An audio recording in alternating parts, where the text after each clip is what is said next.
किसानों की मांगे मानी गई है तो किसान के पास सिक्के बगैर किसान चारा नहीं है।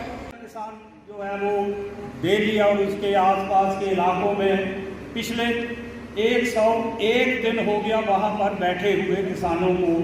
उनकी मांगे क्या हैं, थोड़ा सा इशारा इन्होंने दिया। आप टीवी पे भी सुन रहे हो, अखबार भी पढ़ रहे हो।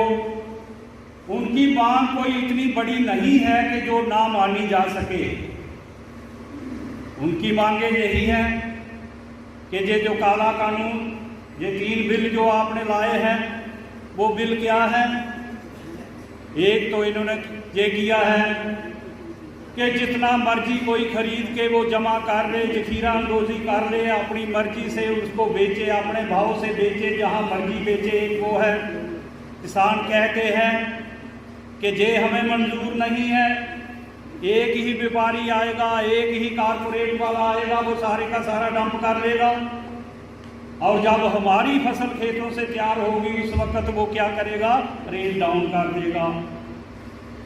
जब हमारी दूसरी भी वो खरीद लेगा, अपने भाव से बेचेगा। तो उसका असर जो है सिर्फ किसान पर नहीं पड़ रहा है, किसान पर तो पड़ना ही पड़ना है, समाज के हर तबके पर वो पड़ेगा जहाँ हम रहते हैं।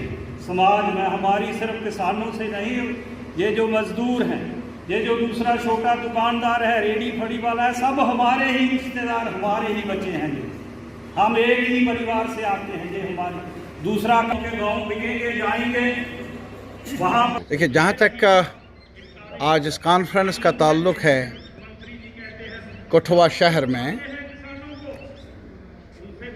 ये किसानों के मसाइल को लेकर चर्चा करने के लिए मुनक़्क़द की गई है। जैसा कि आपको मालूम है, हमारे देशवासियों को मालूम है कि पूरे देश के अंदर आज एक 100 दिनों से एक ज़बरदस्त किसान मूवमेंट चल रही है, जिसकी कोई मिसाल नहीं है हमारी तारीख़ में, रीसेंट हिस्ट्री में। ऐसा जज्बा आज तक देखा नहीं गया। ऐसी यूनिटी ठंड में भी, गर्मियों में भी, बीमार होकर भी, बुज़ुर्ग भी, बच्चे भी, औरतें भी, बहनें भी शामिल है इस आंदोलन में। पूरा मुल्क आज इनकी तकलीफ़ को समझ रहा है, लेकिन सरकार पता नहीं क्या सांप सूंघ गया है, उनकी आंखें दिखती नहीं इस दर्द को, इन मुश्किलात को, और बहरे हो चुके हैं उनके कान जो इस आवाज़ को सुनते नहीं। क्या मांग करते हैं हमारे किसान जो आज भी सड़कों पर है, लाखों की तादाद में, एक सूबे से नहीं, सिर्फ पंजाब के नहीं, हरियाणा के, राजस्थान के, मध्य प्रदेश के, कौन सा सूबा है साउथ में भी, सेंट्रल इंडिया में भी, आज हर जगह किसान अपने ढंग से आवाज़ उठा रहा है। आवाज़ मांगता क्या है? ये अंधाता आज मजबूर हो चुका है, अपनी ज़िंदगी को दाव पर लगा रहा है।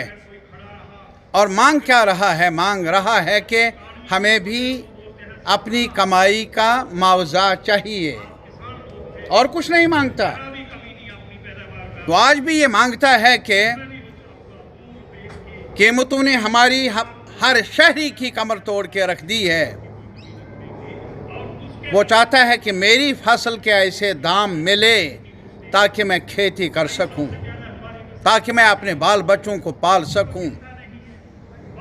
और वो याद दिला रहा है मोदी सरकार को कि आपने ही वादा किया है, वो मैनिफेस्टो खोलिए 2014 का बीजेपी, जिसमें आपने ही कहा था कि स्वामीनाथन कमीशन, जो एक एग्रो साइंटिस्ट हैं नामवर, जिन्होंने सिफारिश की है कि अगर खेती को बचाना है, इनको रिन्यूमरेटिव प्राइसेस, मुनाफा बख्श कीमत मिलनी चाहिए इनके फसल की, दान की, सब्जियों की, मेवों की।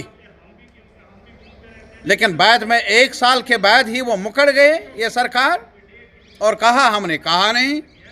और फिर अदालत में बयान हल्फी दिया और कहा कि अगर ऐसा कर लेंगे तो मार्केट बिगड़ जाएगा।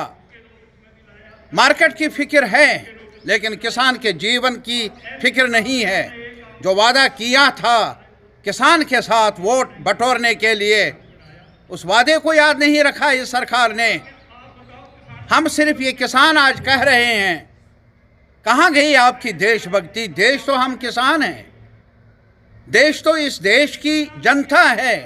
अगर तुम जनता का ख्याल नहीं रखते, किसान का ख्याल नहीं रखते, खेती बाड़ी करने वाला, खेत में पसीना और बारिश में भी काम करने वाला किसान आज मांग रहा है, भीख नहीं मांग रहा, अपना हक मांग रहा है और आपसे मुतालबा करता है कि अपने वादों को पूरा करो। और इसके बरक्स आपने और 3 कानून लाए पार्लियामेंट में, जिन पर काफ़ी चर्चा हुई है देश के अंदर। लगभग एक कंसेंसस पैदा हो चुका है पूरे मुल्क में। अगर आप बीजेपी वर्कर से भी पूछ लेंगे, उसे ये कहेंगे कि बीजेपी का पर्दा उठाकर सच बताओ क्या हकीकत है, वो भी ये बताएगा किसान के साथ जुल्म हो रहा है। यह अलग सवाल है, पाबंदियां हैं, मुंह नहीं खोलते हैं वो लोग। मैं उनसे भी ये आज गुजारिश कर लूँगा, सभी किसानों से, जो भी शहरी है इस देश के, यार छोड़ लो पार्टियाँ कौन किस पार्टी में है। आज हमारा अन्नदाता सड़क पर है। किसान अगर सड़क पर रहेगा, वो आज कसमपुरसी की हालत में कुछ मांग रहा है देश से। वो मांगता क्या है? मुझे अपना हक दे दीजिए, मेरी फसल का कीमत चाहिए, और मुझे ये जो कॉरपोरेट वाले हैं मगरमच्छ ऊपर बैठे हुए, उनके हवाले मत कीजिए। मुझे देश को मत बेचिए अंबानी और अडानी को। देश सिर्फ यही लोग नहीं है, चंद लोग जो खरबपति बने हैं इस पैंडेमिक सिचुएशन में भी। करोड़ों लोग बेरोजगार हो गए इस पैंडेमिक में। प्रेस और मीडिया में भी काम करने वाले लोग वो भी बेकार हो गए। लेकिन कुछ कंपनियां हैं, कुछ मोटे लोग हैं जिनका नफा आसमान को छू रहा है। आखिर कैसे आपकी आमदनी, आम शहरी की आमदनी घट रही है, किसान की आमदनी घट रही है, चंद मुट्ठी भर लोग आसमान की तरफ देख रहे हैं, आसमान तक पहुंच गए हैं। आखिर वजह क्या है? मेहनत से नहीं बल्कि लूट से। और इसी वजह से किसान कहते हैं हमें इन लुटेरों के हवाले मत करो। और देशभक्ति ये है कि किसानों का ख्याल रखो, अंबानी और अडानी का नहीं। यारी करो, दोस्ती करो, कठुआ के किसानों के साथ करो, जम्मू के किसानों के साथ करो, कश्मीर के किसानों के साथ करो। मुख्तसर तौर पर आज ये जो हमारी कॉन्फ्रेंस हो रही है, आज हम सैल्यूट करना चाहते हैं अपने जियाले किसानों को, जिन्होंने एक नई दिशा दे दी है पूरे मुल्क में। और नई दिशा अमन से कानून के दायरे के अंदर रहकर तकलीफ बर्दाश्त करके हक मांग रहे हैं। सियासतबाजी नहीं कर रहे, ये वोट की लड़ाई नहीं है।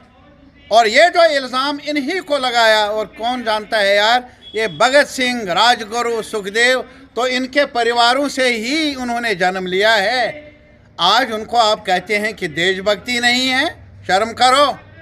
सरकार का आय दुगनी करने का वादा, वहीं दूसरी तरफ किसान सड़कों पर हैं, किस तरह देखते हैं? मैं वही कह रहा हूँ कि इतना ही नहीं मेरे भाई, आज आप देख लीजिए कि अभी जो प्राइस राइज है, इट इज़ अनप्रेसिडेंटेड। इसकी मिसाल कभी आपने देखी?